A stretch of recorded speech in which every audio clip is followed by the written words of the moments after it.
أعوذ بالله من الشيطان الرجيم. بسم الله الرحمن الرحيم. يا أيها الإنسان ما غرك بربك الكريم الذي خلقك فسواك فعدلك في أي صورة ما شاء ركبك.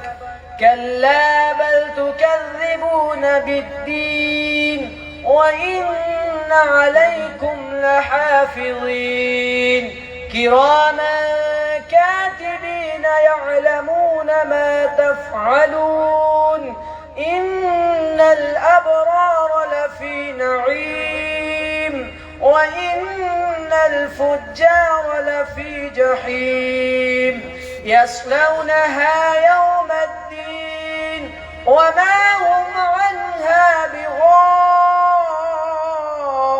بغائبين. وما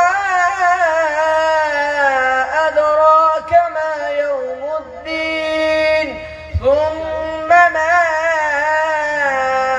أدراك ما يوم الدين يوم لا تملك نفس لنفس شيئا والأمر يومئذ لله. صدق الله العظيم.